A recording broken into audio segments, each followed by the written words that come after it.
If you're looking for the Division of Water Rights Drought Planning Tools and Methods Workshop, you're in the right place. My name is Robert Cervantes, and I'm the Water Rights Enforcement Program Manager. Our lawyers told me I needed to say this workshop is being recorded, so there you have it. This workshop is being recorded.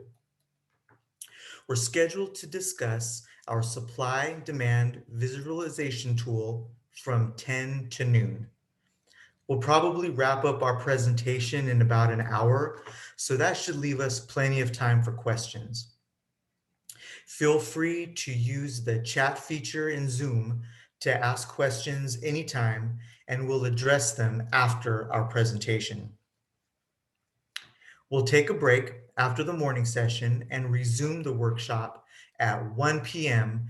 to discuss our current effort to streamline and compile user-submitted water use data and develop protocols to process it. I'm not sure if Greg is here, but we were hoping to give Greg Gearhart, our Deputy Director of Information Management and Analysis, a moment to say a few words about the Water Board's data advocacy and information management infrastructure. Keon, is Greg here? I do not believe so. All right, well then we'll move on. In a moment, you're going to hear from Jeff Yazell, a senior engineer from our enforcement section who led the application's overall development, and Jesse Jankowski, an engineer from our hearings and special projects team who prepared the supply data. All right, so I'm going to turn my camera off now to save some bandwidth because my home internet connection gets spotty. So let's do that now. All right, let's jump in. Water shortages affect all Californians, from farmers to residents to recreational enthusiasts, and magnifies conflicts between different water needs. It's our responsibility to model fair and innovative paths forward to safeguard water and learn from our past experiences. Water scarcity can't be resolved by one community alone. This is a problem for us to tackle together as a state. This year presents us with an opportunity to build and strengthen community relationships and show leadership by ensuring coordinated water monitoring, collaboratively working with partner agencies and stakeholder groups, and encouraging locally relevant water resiliency planning. The Division of Water Rights is undertaking a variety of coordinated activities to help plan and manage California's water resources, especially during drought. At today's workshop, you're going to hear about two of those efforts. This morning, you'll learn about the supply and demand visualization tool. It's the first of the water management tools we're launching this year. In the afternoon, you'll learn about methods we're developing to standardize water use data submitted by diverters. We understand water reporting requirements are complicated, and this is our first attempt at identifying and clarifying data so that it can be used more meaningfully at a watershed scale. The tool we're about to show you is not a hydrologic model, but rather displays existing publicly available data sets in one location to make it easier for the community to access. The app displays demand data submitted to us by the water right holders through our online database, RMS. The water supply data comes from the California Department of Water Resources and the California Nevada River Forecast Center. We worked with DWR and many other peer reviewers to make sure we're correctly displaying the best available water supply data for this scale. This is truly an open source project and was designed to continually accept suggestions and comments from the public. But keep in mind, we are resource limited, so be patient with us as we roll out future updates. So you're probably wondering why we developed this tool in the first place. We acknowledge timely, accurate, and transparent data is crucial for effective water management and decision-making, not just for the water board, but for all water managers and stakeholders throughout the state. We won't use this tool to make water allocation or curtailment decisions at this time, but we do hope that by publishing this existing data all in one interactive space, we can work together to accomplish three things. First, improve reporting by displaying publicly available data in one location. We can help stakeholders and division staff identify potential water use reporting errors and watersheds that need additional monitoring that better demonstrate actual conditions for use in making future water management decisions. Second, protect resources. Collecting and displaying best available data helps protect the environment, community, industry needs, and senior water rights. And last but not least, build drought resilience. This tool can help users identify and forecast watersheds that are at risk of experiencing water shortages at various times of the year, so communities and organizations can make better decisions that suit their needs in an effort to build drought resilience. So with that, I'm going to pass it over to Jeff Yazell to dig into the meat and potatoes of this session. Take it away, Jeff. Thanks, Robert.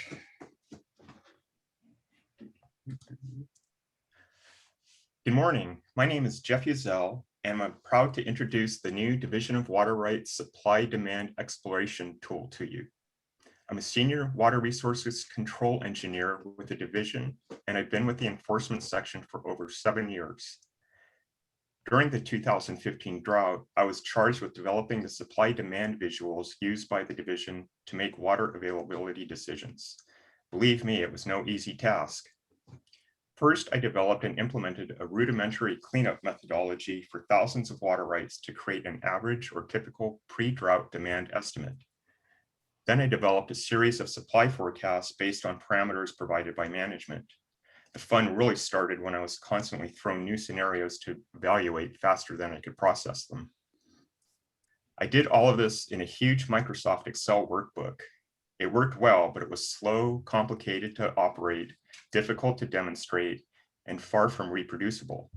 I knew if I ever did something like this again, I would never be in Excel. I would use R.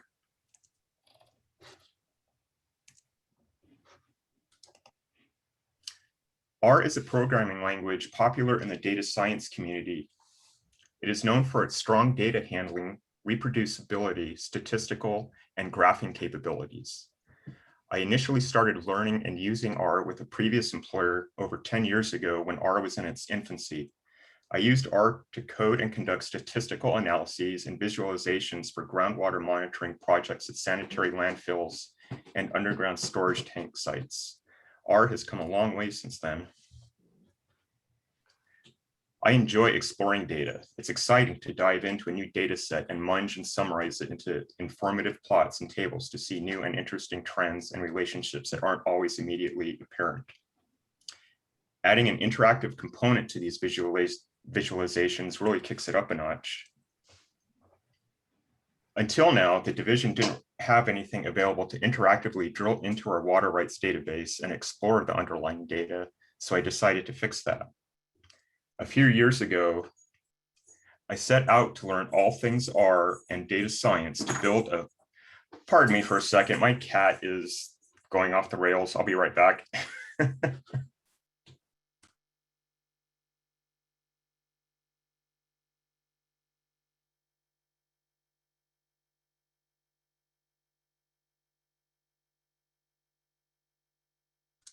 Sorry about that.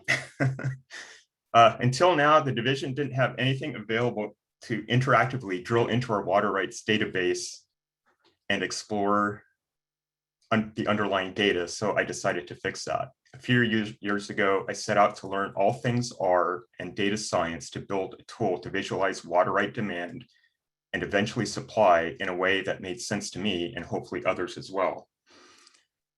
I started working on some basic prototypes on my own time while building up my coding skills.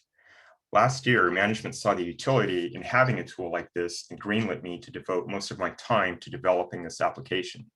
As you will see, it already does much more than what I initially set out to do, and there are a lot more features on the way. So here's an overview of what we plan to cover this morning.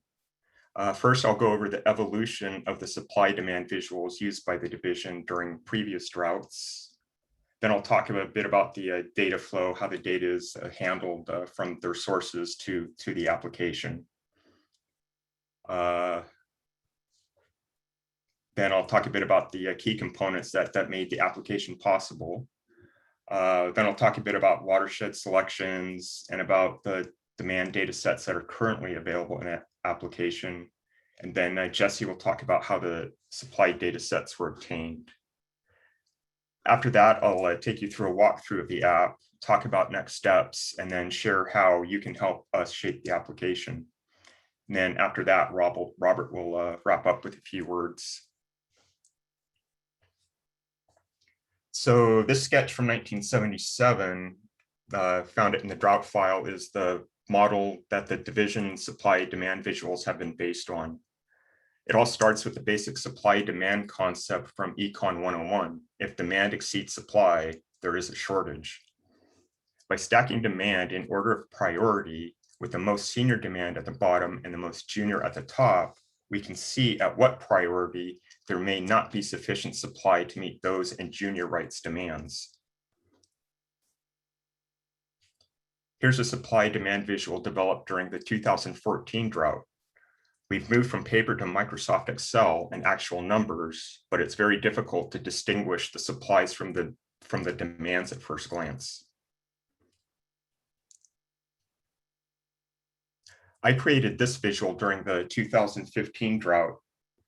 Also developed in Excel, I improved upon the previous plot to better distinguish supply from demand. I also added some functionality to identify the location at which a selected priority is located within that demand. These visuals were shared online as PDFs, so still no real interactivity. It was really difficult for rights holders with other priority rights to see where they line up in the pecking order. Here we are in 2021. Already you can see there's a lot more information provided to the user. 2 plots, some geospatial information, and items to interact with.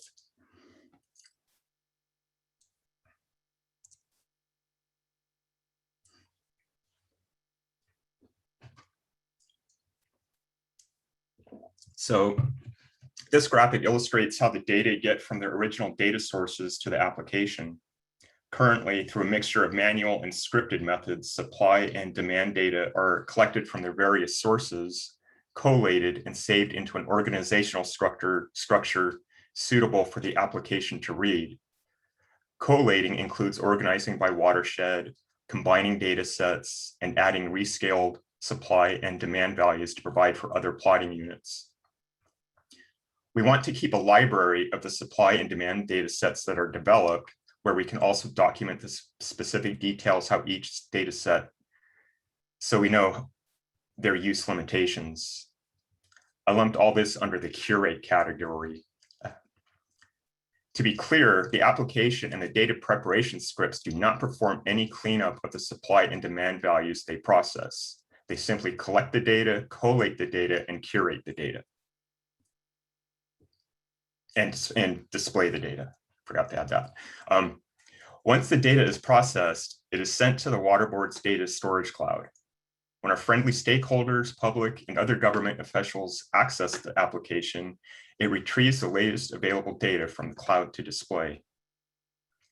As you will see, this application is now the easiest way for the public to access larger quantities of information they could previously only get one water right or even one annual report at a time.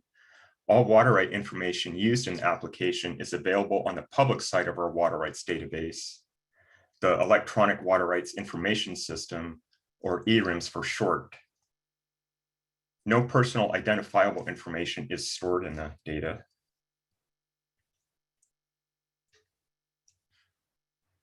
So other than the R programming language, these are the other components that help make it possible to create and make the application available to the public. So Shiny is the R package that makes developing the application possible. It contains the tools to create web-based interactive visualizations. A lot of other packages help make the application work, but Shiny is the package that makes it possible. The process data is stored in the Water Board's data cloud managed by our Division of Technology. Just want to say thank you to Corey Dickman and his staff for setting that up for us. Then the application itself is hosted on the Water Board's Shiny server site, and that's managed by the Office of Management and Analysis. Thank you, Greg, if you're here, and also Dave Altair for providing the space and helping us set that up.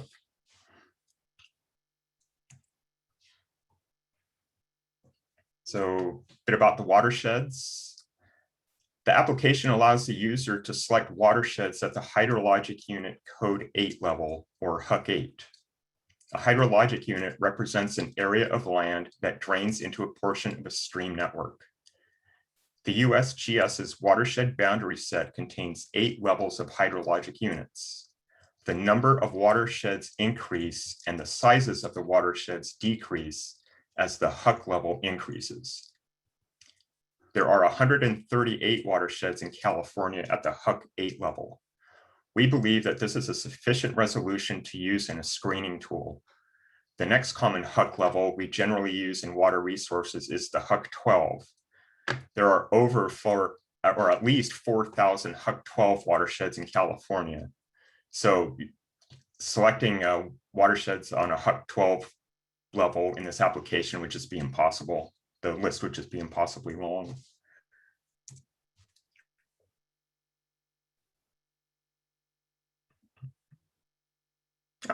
So currently, the application is populated with annual reported diversion data sets for calendar years 2011 through 2019.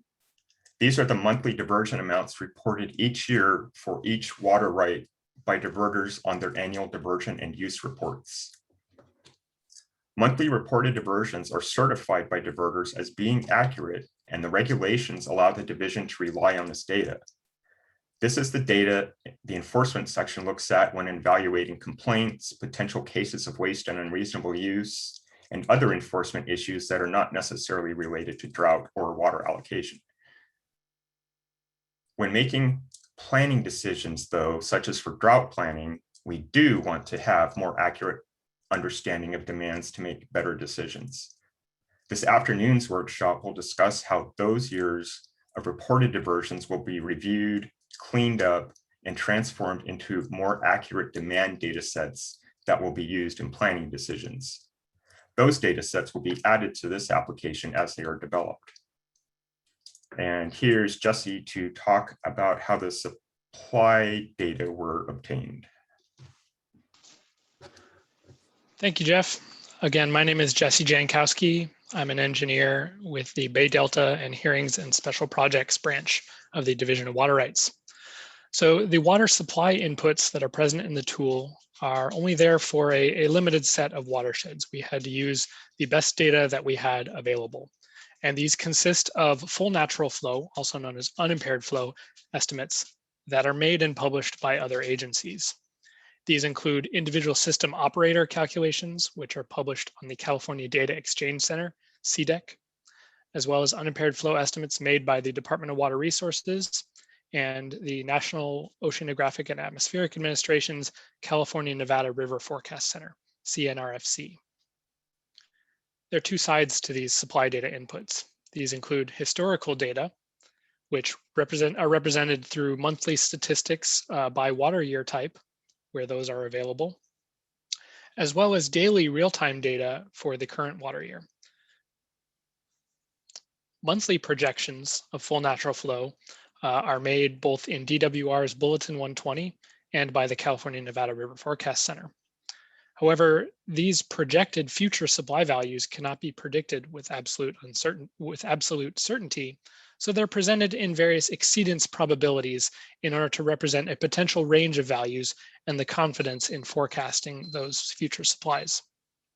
Next slide, please, Jeff.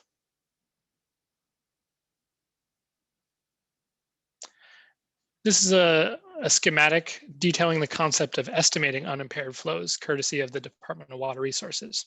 Essentially, this involves taking a measured or gauged stream flow downstream, removing any water imported to the watershed, and adding back in any diversions, changes in storage, or evaporative losses that occurred upstream of that gauge. Full natural flow is not a reconstruction of pre-development stream flows. Rather, this is a theoretical water supply value that is expected to be available for diversion by water rights to the natural flow of a stream. The supply data in this tool is not intended to address the releases from storage or rediversion by contracts or water transfers downstream. Next slide, please, Jeff. The location and collection of supply data involved a process to inventory all of the available full natural flow sites and corresponding HUC-8s from each of those sources mentioned previously. Each of those sites were investigated, and using other comparative data sets, it was validated that full natural flow sites selected for the tool must capture the majority of stream flow in the watershed.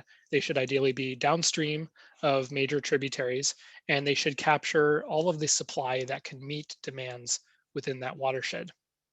Because of this, this is only possible for headwater HUC-8s, so where there are no supplies that are coming from outside the watershed and no demands that are not met through the full natural flow supply within that watershed.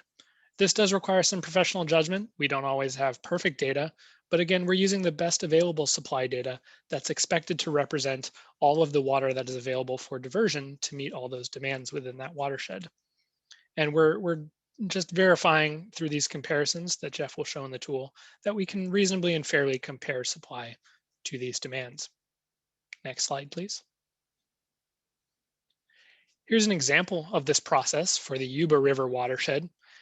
We have the upper headwaters on the right, and in the lower left, the watershed drains to the Feather River. The white area is the watershed boundary, the HUC-8 boundary.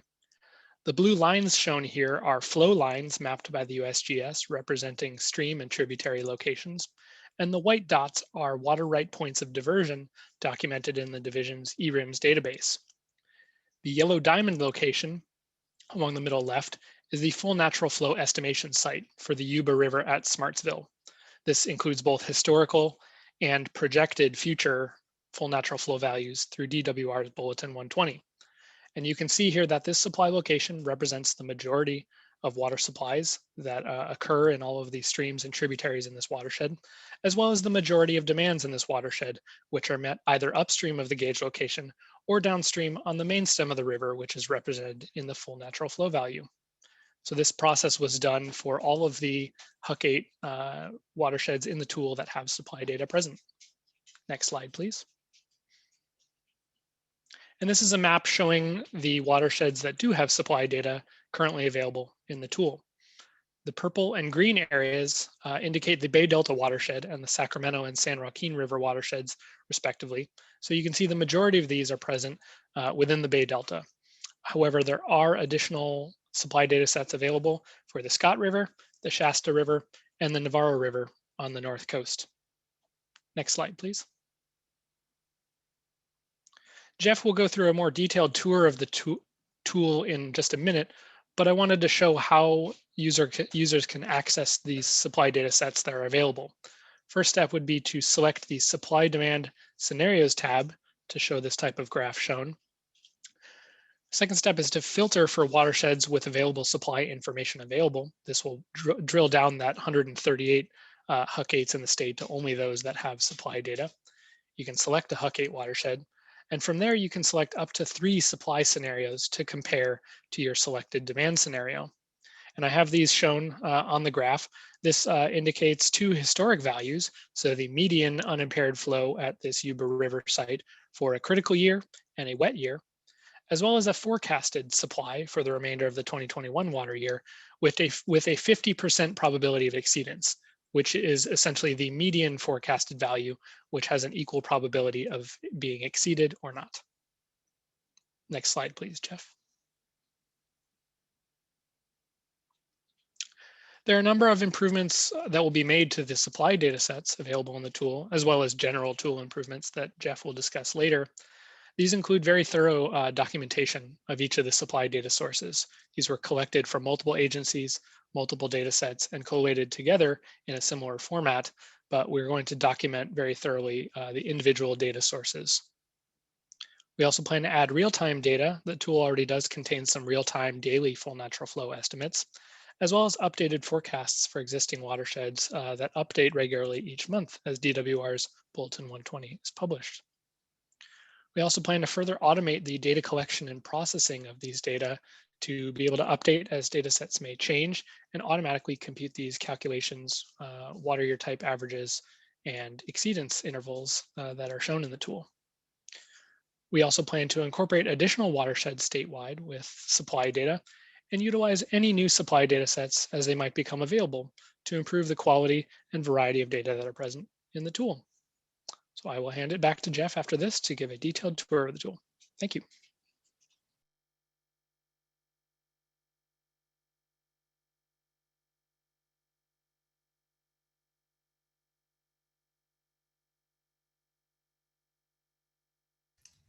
You're right, Jeff, you're muted, man. Thank you. Okay, we're up. Time for a walkthrough. Jesse should be sharing the link to the application. There it is. If you want to follow along there. It is just a word of warning. It is not fully optimized, so it does run a little bit slower than I'd like.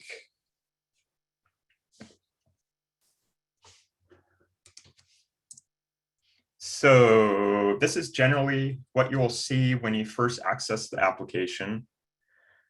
The horizontal blue bar is the main menu bar. The gray shaded bar on the left of the page is where the filter tools are located. The remaining area is where the outputs are rendered, and I just call this the render space. The menu bar currently has 3 selections available: Explore, Dataset Information, and About Help. The application defaults to opening on the Explore menu tab. I'll go over the other 2 menu items before getting back to Explore. So the dataset information menu will take you to information about the individual datasets currently available in the application. That's where we'll keep all of the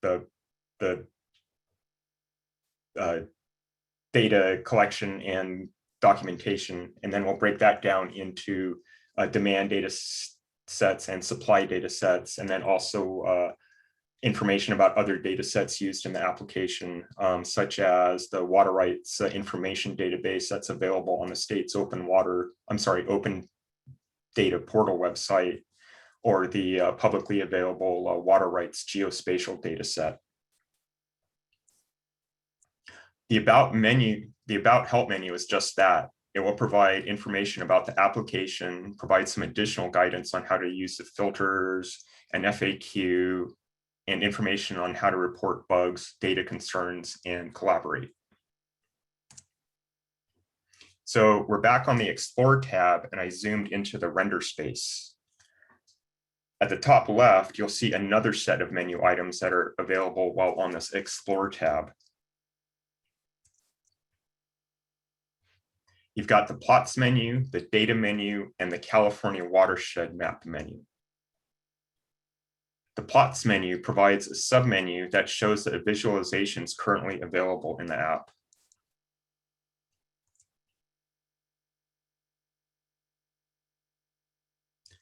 The demand by water right type plot summarizes monthly demands by water right type.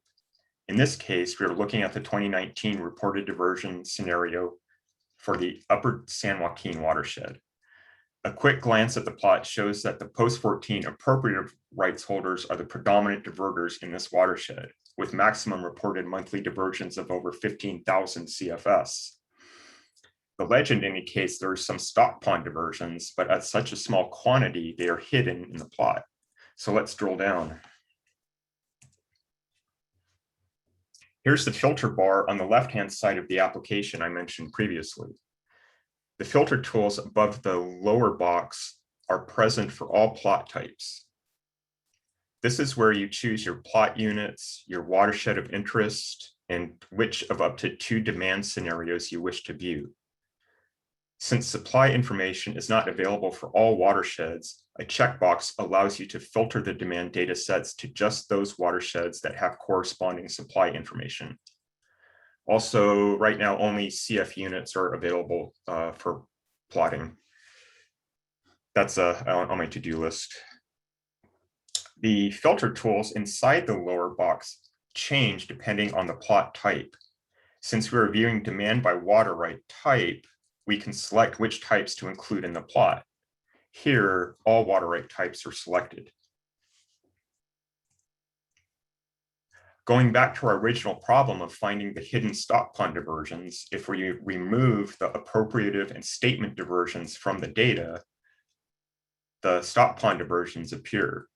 Those maximum reported diversions were only around 0.01 CFS. No wonder you couldn't see them in the original plot at first.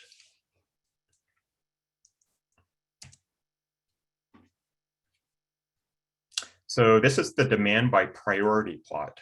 It aggregates demand by priority year, then stacks them in order of priority.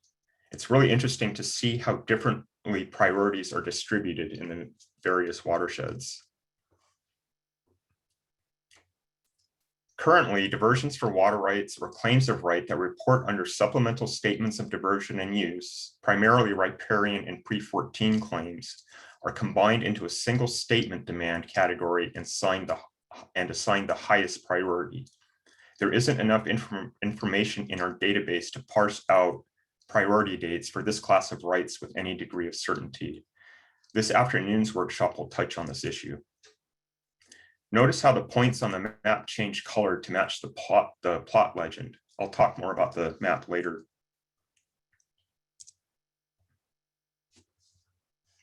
The last plot is the supply-demand visualization. The filter selections in the lower box allow you to select up to 3 supply scenarios. Here, we are looking at the mean monthly unimpaired flows at Millerton Lake on the San Joaquin River for wet and dry years.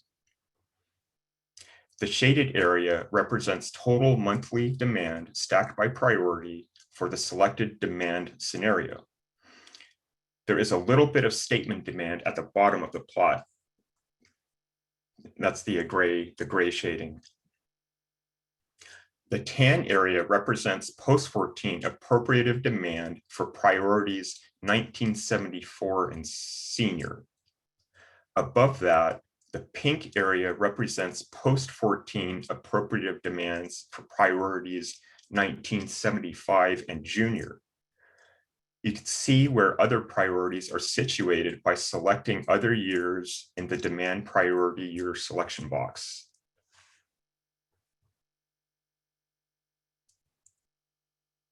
And a little bit about the map. Right now, you can zoom in and out. Whenever you hover over a point of diversion on the map, it brings up some additional information about that right.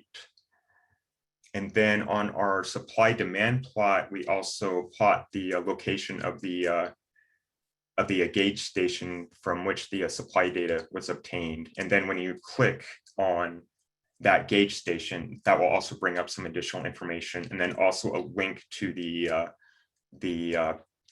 data source at the data provider's website.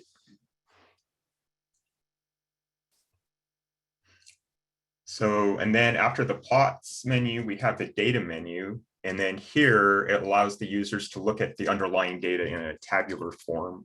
You can filter, sort, and search here, and it won't affect what you see on the plots.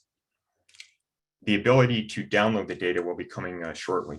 We're just finalizing the data to include in the data download.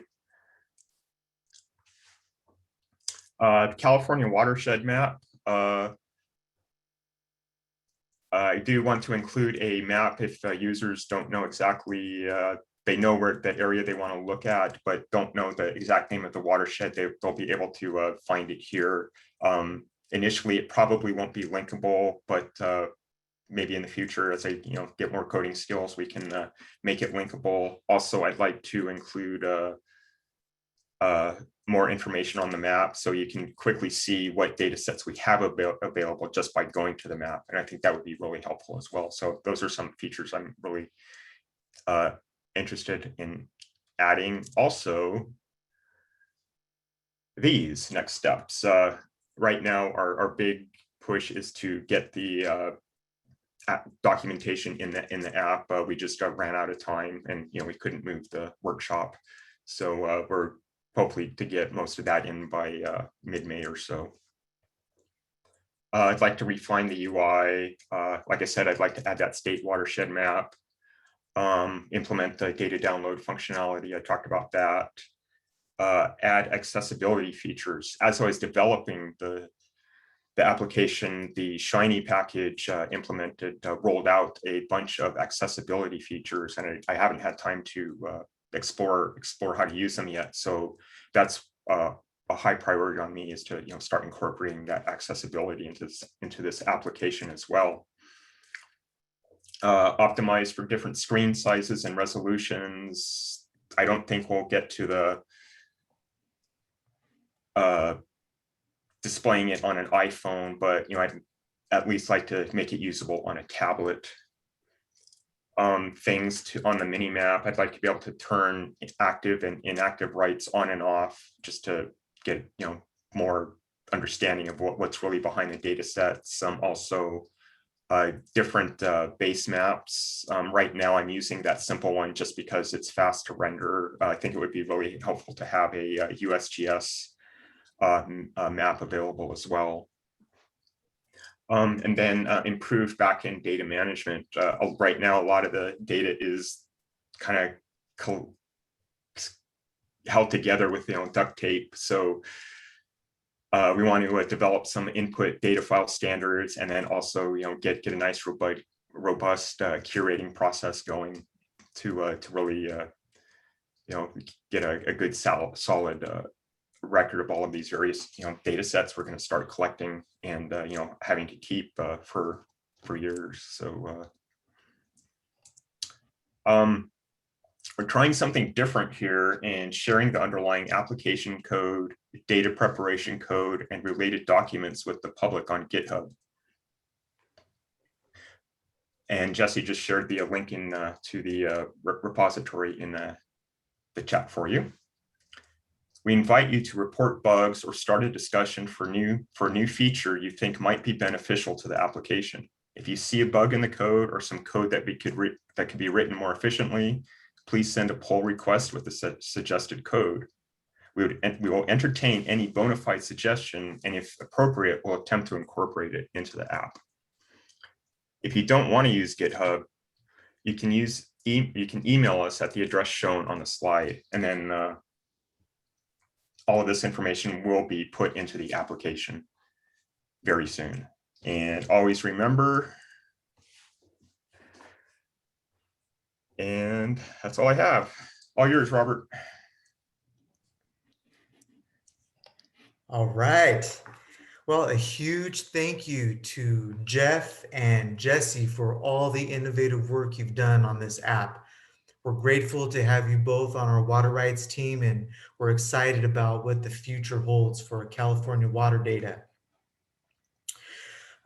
For the audience, we hope you gained some valuable information, and we appreciate you spending time with us this morning.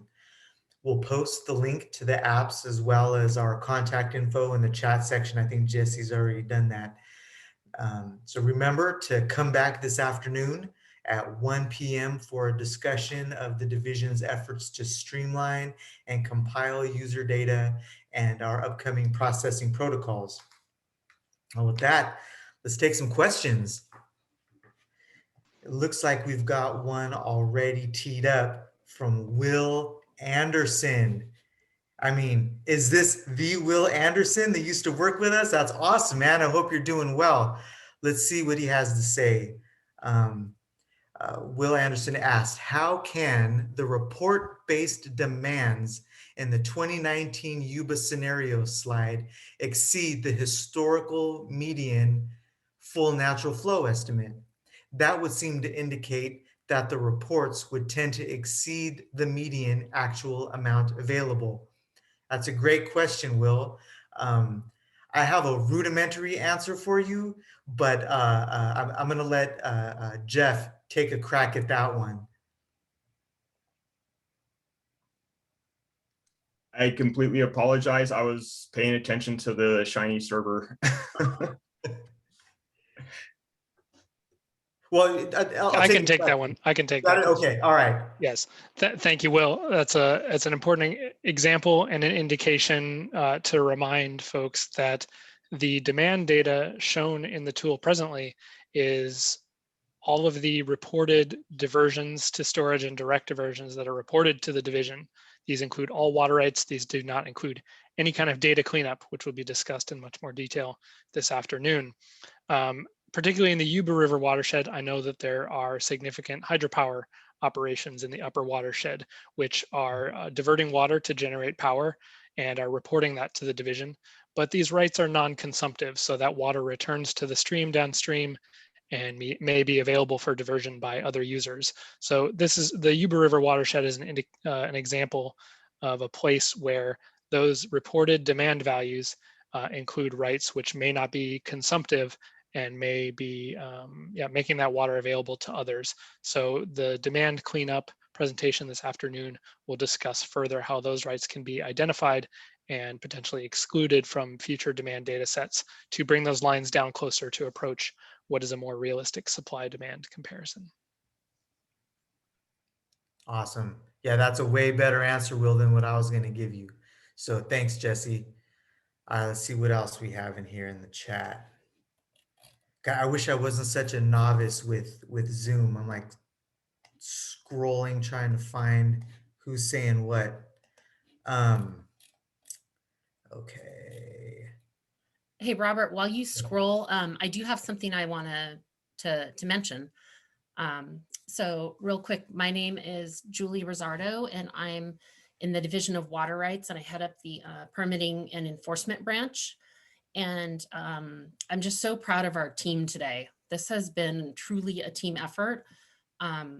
This started months and months and months ago. It's actually been in the works for probably at least a couple years in different forms, but really proud of the team. I mean, working at home during a pandemic, lots of other competing workload that I ask people to do.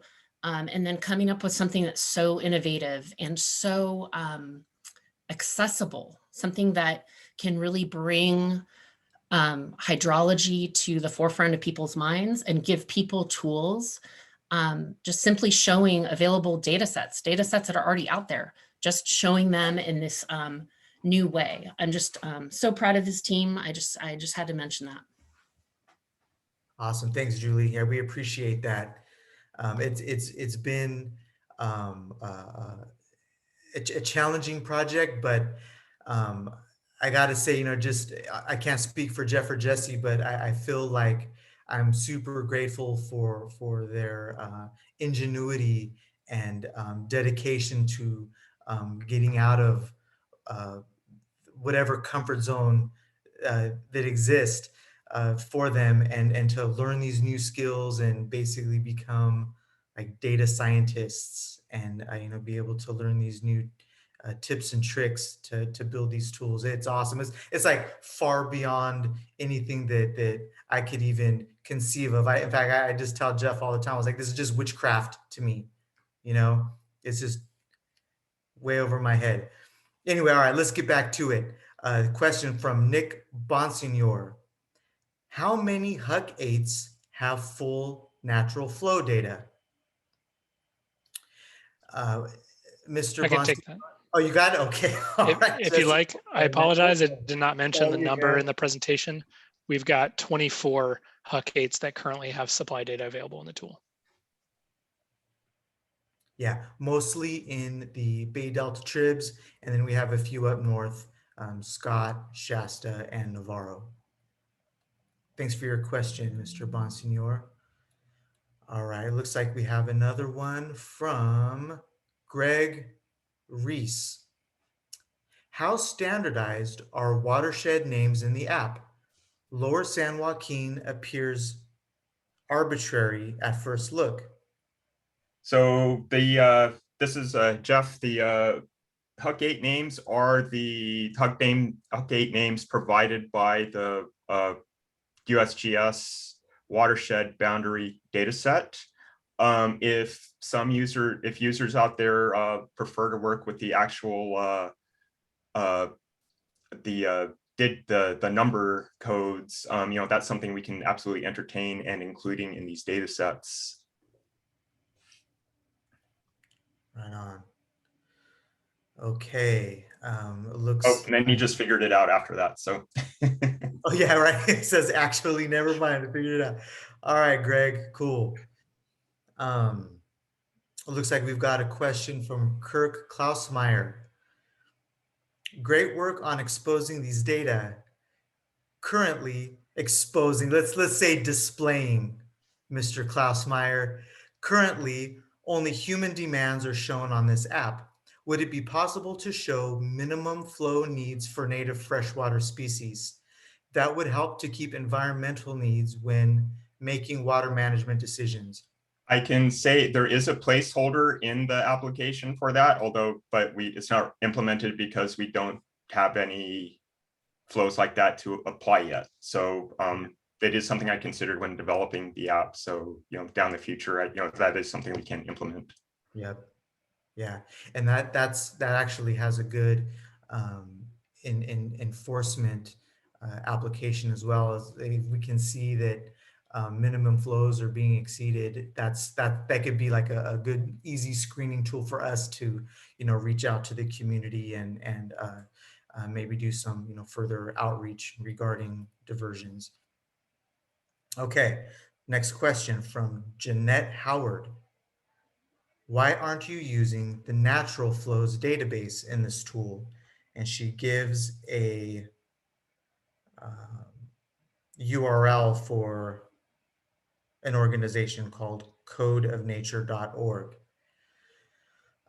Well, I can say that I've never heard of this organization, and I'm not familiar with this particular website, but maybe Jesse or Jeff is familiar with it.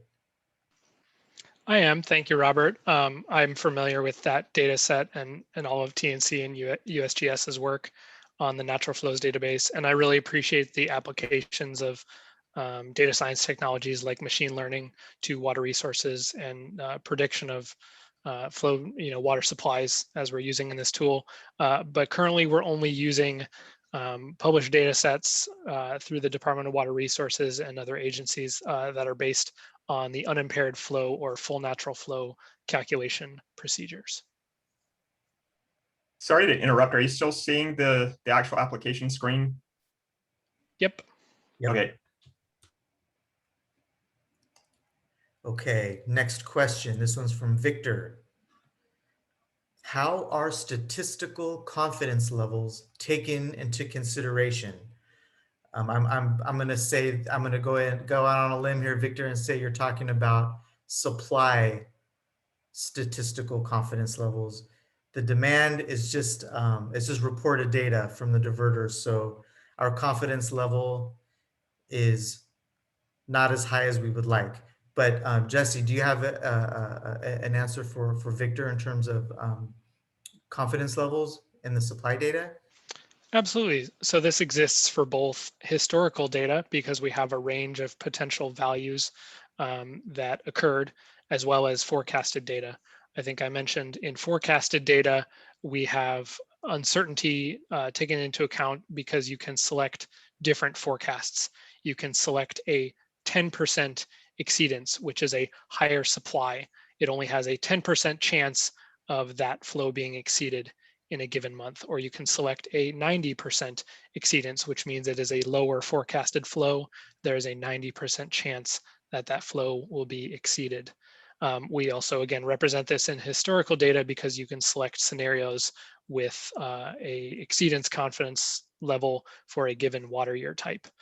There is absolutely uncertainty in the estimation of even a single full natural flow value, but we do not take that into consideration. These confidence levels are taken into account through years of historical data and a range of projected future data. Excellent, thank you. Okay, it looks like we've got one more from Ali Ackerman. How will the supply data be supplemented such that there is full natural flow information for the remaining 114 Huck 8 streams? I'm not sure that it exists for all 114 remaining streams.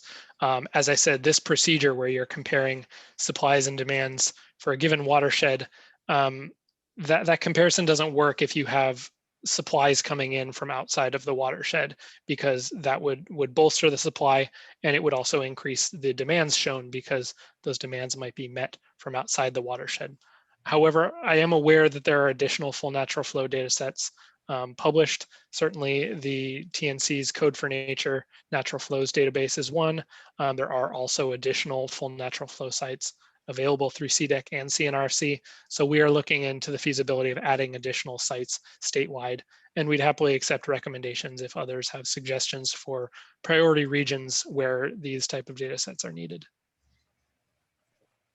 And Robert, I will just add that in developing this tool, we did coordinate with the California Department of Water Resources, their water supply forecasting staff who provide the supply forecast that we link into here, as well as their partners at the River Forecast Center. So for sure, that is going to be moving forward, is going to be a consideration for future development as we move as a state. This is not us at Water Board providing forecasts or doing forecasts.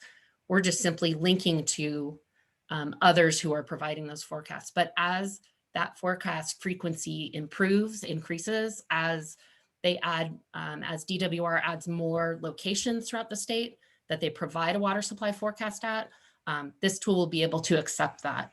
And as well, if folks want to use the tool to, eventually export the data and kind of do their own analysis with it, it's there for that as well.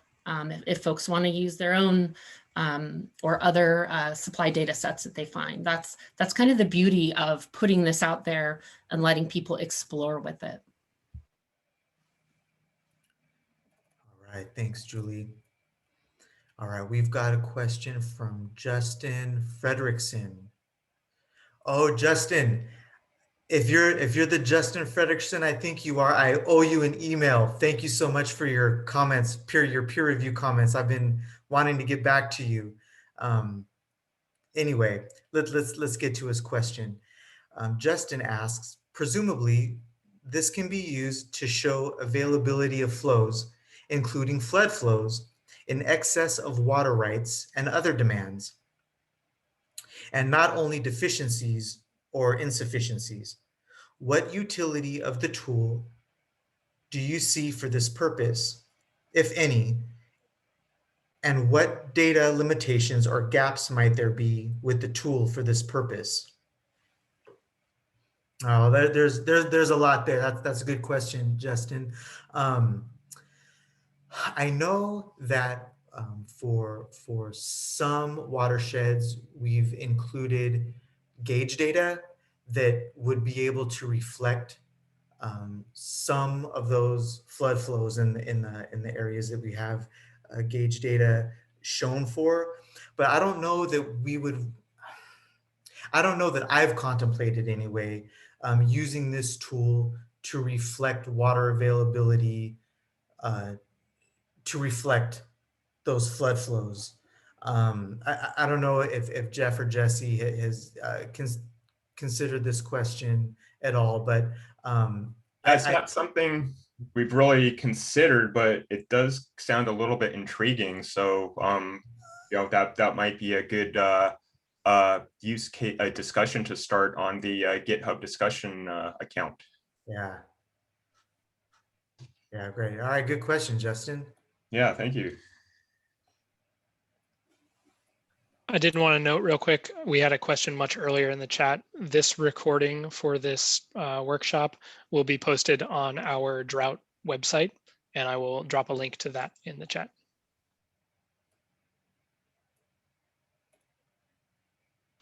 I also encourage folks to sign up for our email list to receive updates on when things like this are posted. Okay. So I'm not seeing any other questions. That doesn't mean there aren't any. I'm just trying to scroll through and see what I pick up here in the chat. Folks, I'm feel not free to seeing- raise your hand as well. We can certainly take verbal questions.